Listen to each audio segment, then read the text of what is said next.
그 다음에 몇 권 아주 마음에 드는 책 몇 권, 문장이 마음에 들고 그런 책을 반복해서 읽으시라고. 10번 정도요. 그냥 일반적으로 어휘력과 문장력을 향상시키는 데는 토지일부가 제일 좋고요.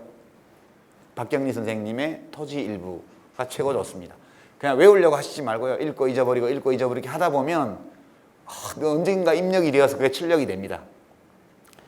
그 다음에 이제 인문사회과학 쪽에서 고전 중에는 이 자유론, 책 세상에서 나온 자유론이 있습니다. 코스모스 사이언스 북스에서 나온 거고요. 이 책들을 좀 반복해서 읽으시는 거를 제가 권합니다. 되게 이제 컨텐츠도 강화하면서 또 어휘도 늘리고 문장도 익히고 이렇게 할 수밖에 없어요. 이제 초등학생, 중학생 같으면 제가 다른 처방을 드릴 텐데요. 여러분들은 다 어른이 되신 분들이기 때문에 시간이 없어요. 별로 빨리빨리 개선을 해야 돼요. 그래서 이 모든 것들을 한꺼번에 할 수 있는 책들을 읽어야 돼요. 되풀이 읽는 것이 매우 효과적인 방법입니다. 시간이 되게 많고 특별히 지금 한가하다 이런 분들은 베껴 쓰기도 나쁘지 않아요. 그러나 필사보다는 반복해서 읽는 것이 훨씬 더 낫더라고요. 저 개인적으로는, 저한테는. 그래서 그 반복해서 읽으시는 걸 제가 권합니다. 읽다 보면 알게 돼요.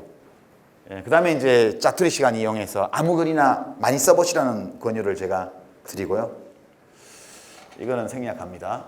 그 다음에 여러분들이 쓰는 글은 대부분 논리적인 글이에요. 문과든 이과든 상관없이, 전공이 뭐든 상관없이 다 논리적으로 구조를 잘 갖춘 글을 여러분들이 쓰셔야 되는데, 리포트라든가 이제 뭐 학사 졸업 논문, 학부 졸업 논문이든 석사 논문이든 박사 논문이든 쓰실 때 기본적으로 4가지예요. 이 논리적 글을 구성하는 요소는 이 4가지고, 이 4가지를 잘 갖춘 글은 좋은 글이에요. 우선 뭐에 대한 건지가 뚜렷해야 돼요. 글을 읽다 보면 처음에는 시작할 때는 좋았는데 중간에 가면서 뭔 말인지 모르겠다 이렇게 되는 경우, 주제를 벗어나서 그렇습니다. 처음부터 끝까지 주제를 딱 물고 늘어지는 태도것이 기본적으로 되게 중요하고요. 두 번째는 그 주제를 다루는데 핵심적으로 중요한 정보들을 다 넣어야 돼요.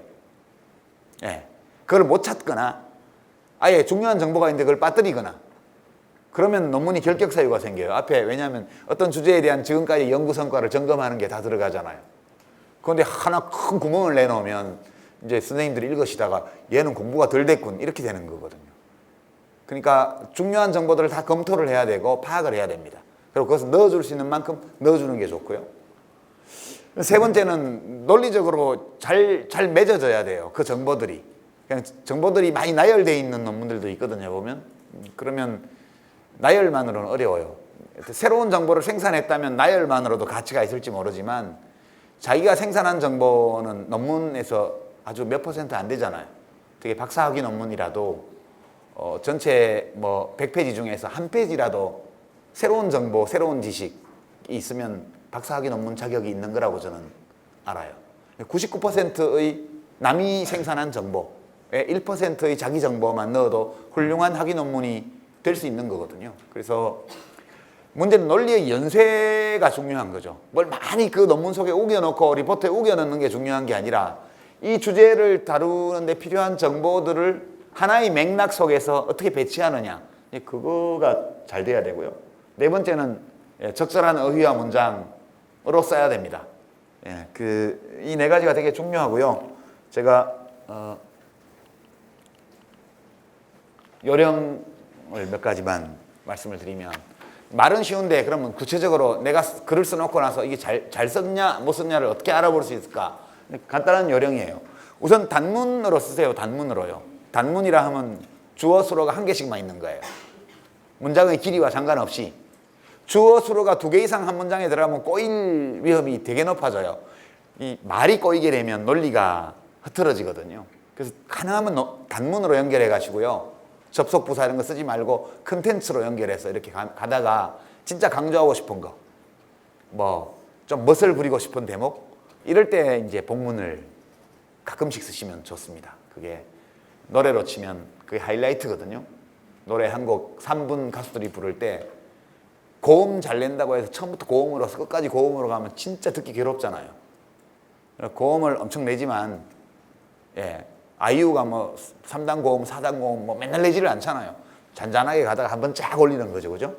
예, 그 기분으로 복문이나 중문을 사용하시고 단문으로 쓰시고요. 두 번째는 논문 길이나 리포트 길이가 중요한 게 아니잖아요. 군더더기를 넣지 마시라고요. 군더더기는 뭐냐? 군더더기는 내용상 필요 없는 거. 그러니까 문장을 통째로 뺄 수도 있고요. 어떤 문장이 통째로 필요 없으면 예, 그 다 군더더기예요. 한 문장 안에서 어떤 단어를 빼고 보면 빼고 봐서 뜻을 전하는데 지장이 없으면 그것도 군더더기예요. 군더더기가 없을수록 좋습니다. 세 번째는 거시기 화법이라고 해놨는데요. 그 단어를 반복 사용하지 말아야 돼요. 되도록이면 특히 이 부분 이런 단어요. 요즘 그 부분이라는 말을 참 많이 쓰더라고요. 예. 그 부분에 대해서는 제가 지금 말씀드리기 어려운 부분이 있고요. 이런 식으로 얘기를 해요. 그 부분에 대해서는 지금 회사에서 조사가 진행 중인 부분이라서 제가 지금 말씀드리기 어려운 부분이고요. 이렇게 어떤 기업의 홍보 담당 직원이 나와서 인터뷰를 하는 걸 제가 무수히 봅니다. 공무원들도 그렇게 얘기하고요. 그거는 책임을 안 지려는 태도예요, 일종의. 그러니까 그 고객 불만에 대해서는 회사 차원에서 원인 진단을 하는 중이기 때문에 제가 지금 결론을 말씀드리기는 어려운 상황입니다. 이렇게 말해야 될 거를 그 부분에 대해서는 회사에서 조사가 진행되는 부분이기 때문에 제가 지금 말씀드리기 어려운 부분이고요. 이렇게 얘기를 하니까 이게 실제 논문에도 이런 문장이 무수히 나옵니다. 그렇게 쓰시면 안 되고요. 정확한 문장을 쓰셔야 돼요. 검색해가면서 필요하면. 예, 그렇게 쓰시고. 마지막으로 이게 이제 제일 중요한 요령인데요. 소리 내서 읽어보세요. 그냥 에세이부터 논문까지 다 마찬가지예요. 우리가 눈으로 읽지만 사실은 말과 글은 같은 거기 때문에 입으로 소리 내서 읽을 때 불편하면 눈으로 읽기에도 불편해요. 한 예를 들어볼까요? 이게 이제 어떨 때 이렇게 읽어서 안 좋은 문장이 나오냐 하면 어려운 중국 글자 말 많이 쓰면 그렇게 되고요. 일본말 조사, 문학의 밤에로의 초대 이런 식의 표현이 있죠. 이 격조사 쓰는 거예요. 그건 우리말에 없는 거예요, 원래 전부 다. 예, 여름의 향년에로의 초대. 발음이 어렵잖아요, 우선. 리듬이 다 죽어요, 이렇게 되면. 그 다음에 무생물 주어, 영어의 무생물 주어에 해당되는 문장 또는 주어를 무생물로 쓰는 거 또는 주어를 꼭 집어넣는 거 이런 거 다 필요 없는 거예요. 우리말은 주어 안 써도 뜻이 통하면 다 빼고 쓰는 말이니까요. 피동문장 쓰지 마세요. 피동문장. 이게 우리말에는 원래 특별한 경우가 아니면 피동문이 없어요. 특히 학술 논문에 피동문장이 너무 많이 나와서 이게 전부 영어와 일본어의 영향이거든요. 문장이 정말 힘이 없습니다. 읽기도 불편하고요.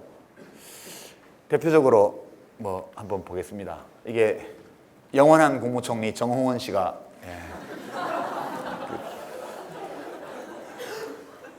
세월호 사고 이후에 민심수습을 위해서 발표한 담화문의 일부인데요. 이거 제가 이따가 숨 막혀서 질식사 할 뻔했습니다. 그동안 육상에서의 사회재난과 자연재난을 관장하는 부서가 각각 본부조직과 외청으로 이원화되어 있어 해상에서의 재난은 아이고 숨차. 이게 문장이 아니에요. 이게 우리말이 아니에요. 이게 국무총리실에서 제일 글 잘 쓰는 공무원 시켜가지고 초고를 쓰고 이제 과장, 실장, 국장, 실장 다 검토한 후에 국무총리가 직접 결재했을 거 아니에요. 자기도 나와서 읽는데 힘들어 하더라고요. 국무총리가. 담화문이 뭐예요? 국민들 앞에 나와서 읽으라고 쓴 글이잖아요. 읽을 수가 없는 글이에요. 처음부터 끝까지 복문, 중문으로 일관해 있고요. 이 숨표를 찍어놓긴 찍어놨는데 저기다 숨을 쉬면 질식해서 죽어요. 저기만 숨 쉬면. 그러니까 이거는 안 되는 글이에요. 이거를 제가 이제 고쳐본 건데요. 약간 다르다는 느낌 자료에 있으니까 있을 거예요. 이게 간단합니다. 이거 문장을 지금 약간씩만 끊어주고 어려운 관청말을 없애고요. 피동 문장을 능동형으로 고치고 이렇게 그냥 간단히 손을 본 거예요. 여러분들이 나중에 자료에서 소리 내서 한번 읽어보십시오. 원래 글하고 고친 글은 읽을 때 호흡이 많이 다를 거예요. 되게 이 글이 눈으로 읽을 때도 좋아요. 여러분들이 논문이나 리포트를 써놓으시고 나서 꼭 소리 내서 읽어보세요. 잘 읽혀지고 귀로 듣기 좋고 그리고 뜻이 잘 전달되면 잘 쓴 글이거든요. 이거는 지금 제가 드린 말씀은 순전히 기술 문제예요. 기술 문제예요. 컨텐츠 문제는 아니에요. 제가 그 컨텐츠에 대해서는 제가 책임을 못 지고요. 제가 무슨 방법도 없어요. 그러나 다만 기술에 대해서는 좀 얘기할 수 있어서 오늘 말씀드린 겁니다. 이런 정도가 제가 준비한 대학생과 대학원생을 위한 글쓰기 강의인데요.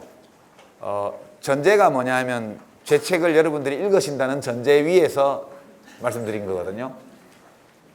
그래서 원곡이 어떻게 생겼는지 아시는 분들한테 지금 편곡해서 불러드린 거니까 원곡 감상을 꼭 하시도록 제가 권합니다.